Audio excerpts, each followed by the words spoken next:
Good morning everyone, শুভ সকাল সবাইকে। এটা হচ্ছে 2-3 দিন আগেকার একটা ভিডিও।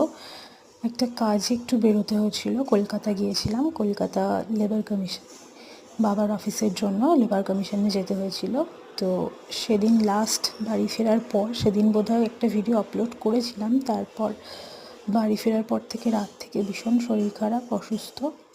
আজকে মোটামুটি খাওয়া দাওয়া করতে পেরেছি, কথা বলতে পারছি, একটু ভালো আছি। বিছানা থেকে উঠে এসে বসতে পেরেছি চেয়ারে, তাই জন্য। আর এমনিতেও আমার ফোনে রিচার্জ নেই বলে আমি ভিডিও আপলোড করতে পারছি না। তবে আজকে মোটামুটি শরীরটা ভালো থাকায় একটু উঠলাম, উঠে ভিডিওটা পোস্ট করার চেষ্টা করছি আমি। আর আগের থেকে কোনো ভয়েস ওভার দেওয়া ছিল না, তো আমি ঠিক জানি না কী হবে বা হতে পারে। যাই হোক, আচ্ছা, তোমরা সবাই প্রে করো আমি যেন খুব তাড়াতাড়ি ভালো হয়ে যাই, সুস্থ হয়ে যাই।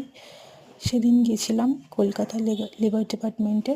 সেখানে প্রথমে কাজ কমপ্লিট করলাম, করে ফেরার পথেই ভিডিও ক্লিপটা নেওয়া।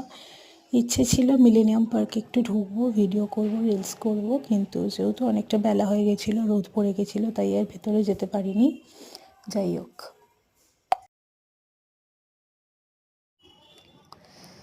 দিয়ে ওখানে আমরা কিছু অল্প বিস্তার খাওয়া দাওয়া করেছিলাম, যেহেতু শরীরটা ভালো ছিল না, বেশি কিছু খাইনি। ফল খেয়েছিলাম, আর পরে একটা ঠান্ডা ঠান্ডা দই বড়া খেয়েছিলাম। ওইটাই ছিল আমাদের সারাদিনে ওখানে খাওয়া দাওয়া। আর বাড়ি থেকেও আমি সেভাবে কিছু খেয়ে যাইনি, ডিম সেদ্ধ আর মুড়ি তরকারি খেয়ে গেছিলাম। যাই হোক, তারপর বাড়ি ফেরার পথে কিনেছিলাম ওআরএস খেয়ে বাড়ি ফিরেছিলাম। কয়েকদিন ধরেই ভালো যাচ্ছে না শরীরটা। তো যাই হোক, বাড়ি ফিরে এখন আপাতত অসুস্থ হওয়ার পর একটু ঠিক আছি। তোমরা সবাই প্রে করো যেন ভালো হয়ে যাই।